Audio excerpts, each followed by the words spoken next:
నమస్తే, welcome to our channel. నేను ఆదిత్య. తిరుమల తిరుపతి దేవస్థానంలో లడ్డూ కల్తీ వ్యవహారం తరువాత ప్రస్తుతానికి అన్నవరం, సింహాచలంలో కూడా లడ్డూ కల్తీ జరుగుతుందా అనే అనుమానాలు వ్యక్తమవుతూ ఉన్నాయి. మరి ఈ అంశం గురించి మాట్లాడడానికి ప్రస్తుతానికి మనతో పాటు స్టూడియోలో ఉన్నారు ప్రముఖ political analyst and senior journalist CS Rao గారు. సార్ని అడిగి మరిన్ని విషయాలు తెలుసుకుందాం. సార్ నమస్కారం. సార్ నమస్తే. తిరుమల తిరుపతి దేవస్థానానికి సంబంధించిన లడ్డూ జంతువుల యొక్క కళేబరాల తీసినటువంటి కొవ్వుతో చేసినటువంటి అంశంగా మనం చూస్తున్నాం గత 2 రోజులుగా. ఇప్పుడు సింహాచలం, అన్నవరంలో కూడా ఇదే తరహాలో అనుమానాలు వ్యక్తం అవుతున్నట్టు కొన్ని వార్తలు వినిపిస్తూ ఉన్నాయి. మరి ఈ అంశం గురించి మనం డిస్కస్ చేయాల్సి వస్తే ఏం చేయొచ్చు? ఇప్పుడు తిరుమల తిరుపతి దేవస్థానం ప్రపంచ ఆధ్యాత్మిక కేంద్రం. అక్కడే జంతు కళేబరాల నుంచి తీసినటువంటి కొవ్వు కరిగించి నెయ్యిలో కలిపి లడ్డూలు తయారు చేయించారు అని అంటే, అన్నవరం, సింహాచలంలో కూడా అలాంటి పరిస్థితి లేదు అని చెప్పేసి ఎలా అనుకోవాలి? పైగా ఆ 2 సింహాచలం అలాగే అన్నవరం సంబంధించినటువంటి లడ్డుల తయారీ సంబంధించినటువంటి దాంట్లో అనేకమైనటువంటి ఆరోపణలు ఈ మధ్యకాలంలో వస్తున్నాయి. అక్కడ కూడా లడ్డు టేస్ట్ పోయింది. ఇప్పుడు అన్నవరంలో లడ్డు టేస్ట్ సపరేట్గా ఉంటుంది, సింహాచలంలో సపరేట్గా ఉంటుంది, తిరుమల తిరుపతి దేవస్థానం లడ్డు సపరేట్గా ఉంటుంది. దేని ఇంపార్టెన్స్ దానికి ఉంటుంది. కానీ ఇప్పుడు ఈ జంతు కళేబరాల నుంచి తీసినటువంటి కొవ్వు కరిగించి నెయ్యిలో కలిపి ఆ నెయ్యితోటి లడ్డూలు తయారు చేస్తున్నారు అనేది బయటకు వచ్చిన తర్వాత ఇప్పుడు అనుమానాలు వ్యక్తం చేస్తున్నారు అక్కడ ఉన్నటువంటి కమిటీ వాళ్ళే. సింహాచలం అలాగే అన్నవరంలో అనుమానాలు వ్యక్తం చేస్తున్నారు. వాటిని కూడా టెస్ట్కి పంపించాలనే డిమాండ్ కూడా వస్తూ ఉంది. ఇప్పుడు కారణం ఏంటంటే, విచిత్రమైన పరిణామం ఏంటంటే, ఇప్పుడు తిరుమల తిరుపతి దేవస్థానానికి సప్లై చేసినటువంటి ఏఆర్ డైరీ వాళ్ళే అన్నవరం, సింహాచలానికి కూడా సేమ్ అదే పంపిస్తున్నారండి. అదే కంపెనీలు, తిరుమల తిరుపతి దేవస్థానానికి సంబంధించిన సప్లై చేస్తున్నటువంటి కంపెనీలే ఈ నెయ్యిని ఇక్కడ కూడా సప్లై చేస్తున్నారని ఇప్పుడు వాళ్ళు చెప్తున్న దాని ప్రకారం. సో కాబట్టి అక్కడ కూడా టెస్ట్ చేసి ఇదే అనుమానం వస్తుందని చెప్పి వాళ్ళు భావిస్తున్నారు. భావించడంలో కూడా తప్పులేదు. కారణం ఏంటంటే, జగన్మోహన్ రెడ్డి గారు 2019 నుంచి 2024 వరకు ముఖ్యమంత్రి అయిన తర్వాత సెంట్రలైజ్ చేసేసారు కరప్షన్ని.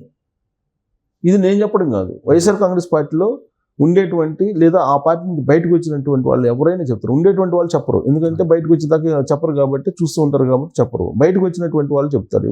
ఇప్పుడు మీరు బాలినేని శ్రీనివాసరెడ్డి గారిని కానీ కలిస్తే మొత్తం చెప్తారు. వాళ్ళ బంధువే కదా, వాళ్ళ సొంత మేనమామ చుట్టమే కదా. అంటే వైవి సుబ్బారెడ్డికి సంబంధించి బావమర్ది కదా, వైవి సుబ్బారెడ్డి బావమర్ది, జగన్మోహన్ రెడ్డికి బంధువు. సో బాలినేని శ్రీనివాసరెడ్డిని అడిగినా కానీ క్లియర్గా చెప్తారు ఏంటి అసలు ఎలా చేశారు జగన్మోహన్ రెడ్డి గారు అని. ఏమైనా simple, very simple. Jaganmohan Reddy గారు 2019 నుంచి 2024 వరకు ఏ విధంగా సెంట్రలైజ్ చేశాడు కరప్షన్ అని అంటే, ఆయన కొంతమందిని పెట్టుకున్నారు. బాలినేని శ్రీనివాసరెడ్డి గారిని లాంటి వాళ్ళని, లేదంటే వైవి సుబ్బారెడ్డిని, లేదంటే విజయసాయిరెడ్డిని, లేదంటే సజ్జల రామకృష్ణారెడ్డి గారు లాంటి వాళ్ళని, ఇలాంటి వాళ్ళని కొంతమందిని తన రెడ్డి సామాజిక వర్గానికి సంబంధించినటువంటి వాళ్ళని పెట్టుకున్నారు. పెట్టుకొని సంస్థానాధీశుడు ఈయన, వాళ్ళేమో ఆయనేమో రాజు, వీళ్ళేమో సామంతరాజుల్లాగా ప్రాంతాలను విభజించుకుని అక్కడేమో ఆయన పెద్దిరెడ్డి రామచంద్రారెడ్డి. వీళ్ళు ఏం చేశారంటే తెలుగుదేశం పార్టీ వాళ్ళు చెప్తున్న దాని ప్రకారం, లేదంటే శ్వేతపత్రాలు చెప్తున్న దాని ప్రకారం ఆయా విభాగాల్లో భారీ కరప్షన్, అంటే బాగా డబ్బులు వచ్చేటువంటి శాఖలు ఏమేమి ఉన్నాయో చూసుకొని అవి వాళ్ళు తన సొంత మనుషులకి అప్పచెప్పారు జగన్మోహన్ రెడ్డి గారు. వాళ్ళని ఆ కరప్షన్, వచ్చేటువంటి కరప్షన్లో మొత్తం కూడా తాడేపల్లికి చేరాలి. తాడేపల్లికి చేరితే ఆ తాడేపల్లి పర్సంటేజ్ తాడేపల్లికి ఇచ్చేస్తే మిగతాది వీళ్ళు తీసుకుంటారు. ఇది నడిచింది. క్లుప్తంగా చెప్పాలంటే ఇది నడిచింది. ఇక్కడ తాడేపల్లికి రావాల్సినటువంటి షేర్లో తేడా చేసినటువంటి వాళ్ళు కొంతమంది తేడా చేస్తారు కదా, ఎంత నమ్మకంగా ఉన్నా కానీ తేడా చేస్తారు. ఎవరైతే తేడా చేస్తారో వాళ్ళకి కౌంటర్ వేసుకుంటూ వచ్చారు జగన్మోహన్ రెడ్డి గారు. ఆ కౌంటర్ వేసినటువంటి వాళ్ళు బాలినేని శ్రీనివాసరెడ్డి గారు ఒకళ్ళు. ఆయన విద్యుత్ శాఖ అలాగే ఫారెస్ట్రీ 2 ఉన్నాయి ఆయన దగ్గర. ఆ విద్యుత్ శాఖలో ఉన్నప్పుడు విద్యుత్ అమ్మినా, కొనుగోలు చేసినా డబ్బులే కదా కమిషన్. సో కాబట్టి అదేదో పర్సంటేజ్లో వీళ్ళ తేడా వచ్చింది. షేరింగ్ కరప్షన్ షేరింగ్లో తేడా వచ్చింది. తేడా వచ్చినటువంటి క్రమంలోనే ఆయన్ని పక్కన పెట్టేశారు. అలాగే పెద్దిరెడ్డి రామచంద్రారెడ్డి విషయంలో కూడా తేడా వచ్చిందని చెప్పేసి చివరి నిమిషంలో తెలిసింది ఎన్నికల మూమెంట్లో. కానీ ఏం చేయలేకపోయారు. తర్వాత అక్కడ తిరుమల తిరుపతి దేవస్థానంలో ఎవరు పెట్టుకున్నారు? వైవి సుబ్బారెడ్డిని పెట్టుకున్నారు. ఈవోనేమో ధర్మారెడ్డిని పెట్టుకున్నారు. అక్కడ చేసినటువంటి అవినీతి అక్రమాలు 1 2 శ్రీవాణి ట్రస్ట్ అన్నాడు, దానికి లెక్కలు లేవు. ఎంత డబ్బులు వసూలు చేసుకున్నారో తెలియదు. దర్శనాలు ఆర్జిత సేవలు ఎన్ని అమ్ముకున్నారో తెలియదు. గతంలో కాంట్రాక్ట్లు ఎన్ని తీసుకున్నారో తెలియదు. గతంలో కూడా ఇదే తిరుమల తిరుపతి దేవస్థానానికి ఏజెంట్లు పెట్టి బయట ఫండ్ కలెక్ట్ చేశారని కూడా ఒక వార్త వినిపించింది సార్. ఆల్రెడీ మనం చేసాం కదా, మనమే చేసాం. వాళ్ళు ఫోన్ నెంబర్లు ఇచ్చి ఇటు ఆర్జిత సేవలు 300 రూపీస్ టికెట్స్ అమ్ముకొని ఆ టూరిజం పేరుతోటి రోజా గారు ఏ విధంగా వసూలు చేసుకున్నారు మనమే విత్ ఎవిడెన్స్ ఫోన్ నెంబర్లు కూడా డిస్ప్లే చేసాం కదా. అప్పుడు ఇన్ని రకాల అకృత్యాలు చేశారు వాళ్ళు, ఒక దాంట్లో కాదు. ఇప్పుడు తిరుమల తిరుపతి దేవస్థానం దేన్ని వదిలిపెట్టలా. ఇదంతా సెంట్రలైజ్ చేసేసాడు, కరప్షన్ని సెంట్రలైజ్ చేసేసి తనకు రావాల్సిన పర్సంటేజ్ తను తీసుకొని ఎవరైతే జెన్యున్గా తనకు రావాల్సిన పర్సంటేజ్ని ఇస్తున్నారో వాళ్ళని కంటిన్యూ చేశారు. ఎవరైతే జెన్యున్గా ఇవ్వాల్సిన పర్సంటేజ్ ఇవ్వకుండా కూడా కొంచెం తప్పుదావ పట్టిస్తున్నారు అనుకున్న వాళ్ళని పక్కన పెట్టేశారు. పక్కన పెట్టడమో లేదంటే వాళ్ళని టార్గెట్ చేయడమో ఏదో చేశారు. ఇప్పుడు విజయసాయి రెడ్డి విషయంలో కూడా అదే జరిగింది. విజయసాయి రెడ్డి అప్పుడు ఉత్తరాంధ్రలో ఉన్నారు ఆయన. ఉత్తరాంధ్రలో ఉన్నప్పుడు ఏం జరిగింది, అక్కడ కరప్షన్, అక్కడ భూముల ఆక్రమణలు ఇవన్నీ కూడా కొన్ని తెలుసు కొన్ని తెలియదు జగన్మోహన్ రెడ్డి గారికి. అంటే తెలియకుండా కూడా చేస్తున్నాడు ఇతను అనేది అనుమానం వచ్చింది. అందుకే ఉత్తరాంధ్ర నుంచి పీకి పడేసి ఆయన్ని తాడేపల్లికి తీసుకొచ్చి కూర్చోబెట్టారు. ఉత్తరాంధ్రలో ఎవరు చేశారు, తన నమ్మిన బంటుగా ఉన్నటువంటి వైవి సుబ్బారెడ్డికి అప్పచెప్పాడు. అక్కడ మిథున్ రెడ్డికి గోదావరి జిల్లాలో అప్పచెప్పారు. మీరు చూడండి ఆయన అప్పచెప్పులు అంటే ఆయన భూభాగాలను పనిచేశాడు. ఆంధ్రప్రదేశ్లో ఉండేటువంటి భూభాగాల్ని పనిచేశాడు. పనిచేసేసి అక్కడ వచ్చేటువంటి ప్రకృతి సంపద కానీ ఎలా దోపిడీ చేసుకోవచ్చు, ఈ దోపిడీలో తనకి 80% మీకు 20%, అలా అంటే సెంట్రలైజ్ చేసేసాడు. అలాగే ఇప్పుడు మీరు ఇసుక తీసుకోండి, ఇసుక మొత్తాన్ని కూడా ఆయన టెండర్ వేసేసాడు.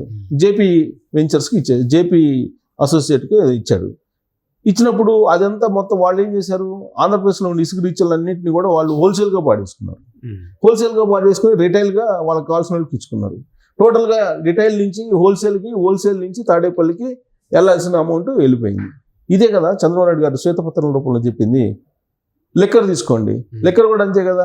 లిక్కర్ అయితే మరీ దారుణం. అసలు లిక్కర్ అయితే ఏం చేశారు, ఆయనే డిస్టిలరీ కంపెనీస్ పెట్టుకున్నారు, ఆయనే తయారు చేశాడు, ఆయనే ట్రాన్స్పోర్ట్ పెట్టుకున్నాడు, ఆయనే షాపులు పెట్టుకున్నాడు, షాపుల్లో ఆయనే వాళ్ళ మనుషులతో తమ్మించాడు.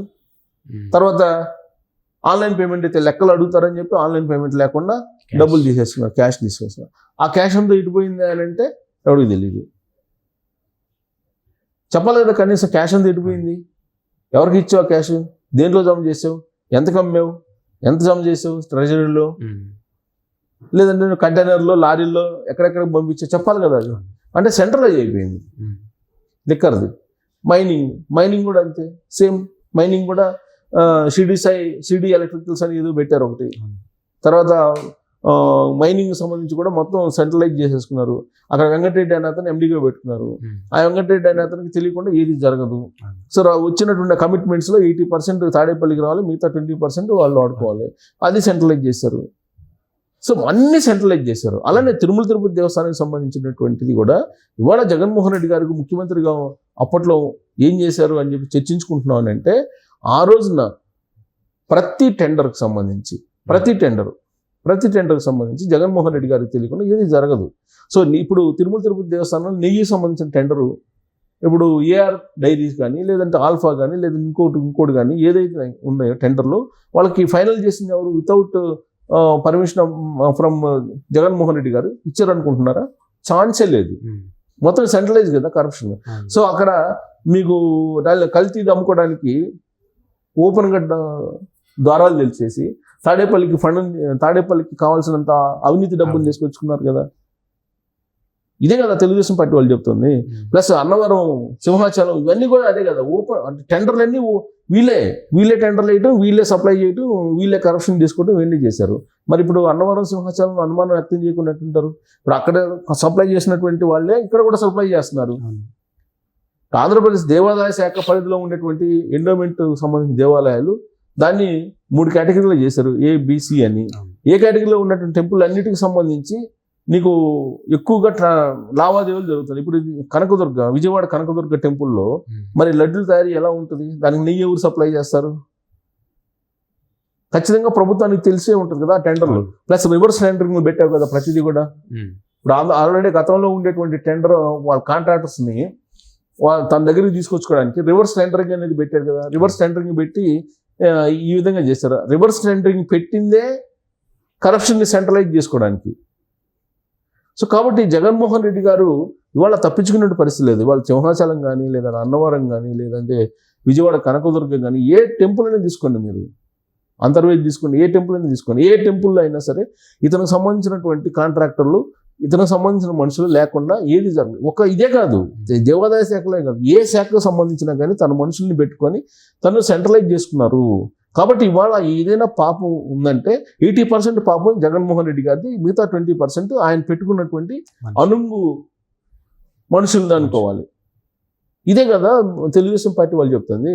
తెలుగుదేశం పార్టీ వాళ్ళు చెప్తున్నారు, మొదటి నుంచి ఆరోపణలు చేస్తున్నారు. ఇప్పుడు కళ్ళారా ప్రజలకి ఎవిడెన్స్ తోటి కనిపిస్తుంది. కల్తీ నెయ్యితోటి జంతువుల కొవ్వు కరిగించి చేసినటువంటి ఆయిల్ని నెయ్యిలో కలిపి సప్లై చేశారంటే ఇందుకన్నా దారుణమైనటువంటి విషయం ఇంకోటి ఉంటుందా? ప్రజలు ఆలోచించాలి.